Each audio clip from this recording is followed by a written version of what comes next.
For Pacifica Radio, I'm Christina Onnested.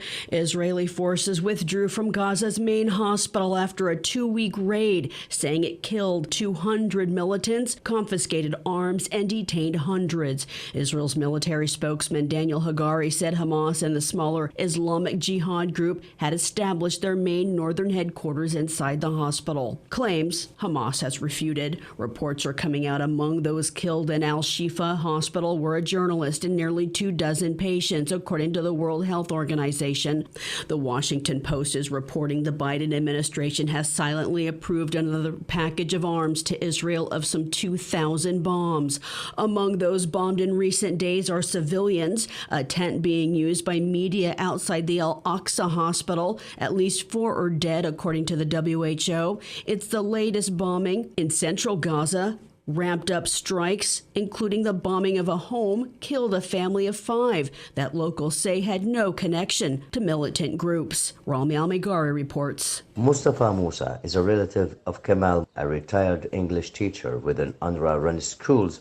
Kamal was killed along with his 5 family members during a heavy air raid on his Meghazi one-story building. We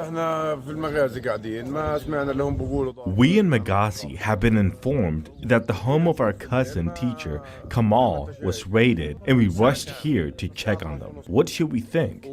We really wonder, why were they hit?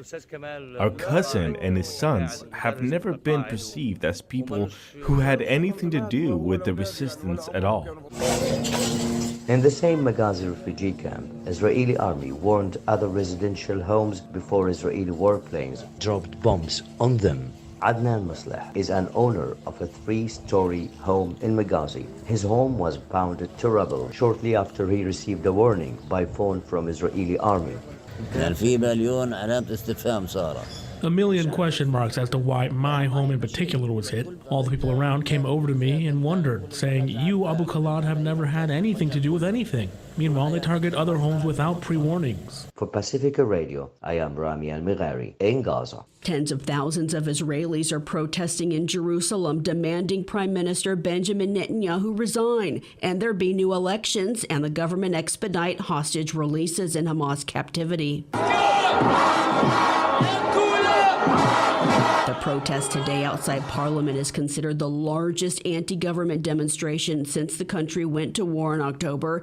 Dissent is growing over Netanyahu's handling of Hamas's attack in southern Israel, as more than 100 Israeli hostages remain in captivity, and he's rebuffed Hamas's deal for a prisoner exchange that includes an end to the war. House Speaker Mike Johnson says he will put Ukraine funding bill up for a vote when Congress returns next week. The pushback within the House GOP was swift. Alex Gonzalez reports. Nebraska Republican Congressman Don Bacon told Meet the Press that could cost Johnson his job. But we have some people that if they don't get 100%, they want to bring the House down, and it makes us dysfunctional. And so that's a possibility. Georgia Republican Marjorie Taylor Greene filed a motion to remove the speaker after Johnson worked with Democrats to pass a spending package and to avoid a government shutdown. The House will also take that up after returning. I'm Alex Gonzalez for Pacifica Network and Public News Service. Officials say the U.S. Coast Guard is preparing a temporary alternate channel for essential commercial vessels near the collapsed Francis Scott Key Bridge in Baltimore. Crews have begun the complicated work of removing steel and concrete at the site of the bridge's deadly collapse after a freighter collision last week. 4 construction workers remain submerged in the river below. Meanwhile, right-wing conservatives are attacking Democrats and Baltimore's black mayor in the wake of the bridge collapse, blaming DEI, diversity, equity, and inclusion initiatives.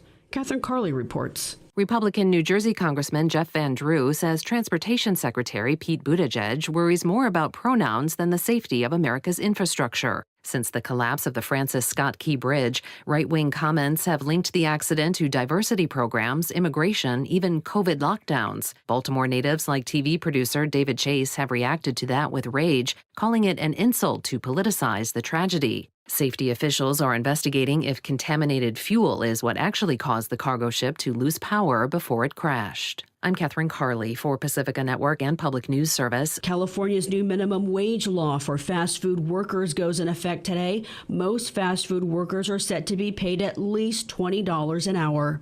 Mass shootings over the Easter weekend in Georgia, Illinois, Indiana, and Tennessee. According to the Gun Violence Archives, there's been 94 mass shootings in the U.S. so far this year, 9 mass murders with guns. Chicago filed the first of its kind lawsuit against Glock, the nation's top handgun maker, last week. Alex Gonzalez reports. 13 state attorneys general have also signaled they're looking at the issue. Alaa Lefkowitz with Everytown Law says the suit aims to make Glock stop using a design that's easy and cheap to convert to fully automatic, like a machine gun. We know for a fact that over 1,000 modified Glocks have been recovered on the streets of Chicago in 2 years. That is 1,000 machine guns that are being used in crimes. I mean, that's just unacceptable. The ATF reports that more than 5,000 machine gun conversion parts were seized between 2017 to 2021, 5 times as many as in the prior period. I'm Alex Gonzalez for Pacifica Network and Public News Service. I'm Christina Onnested, reporting for Pacifica Radio.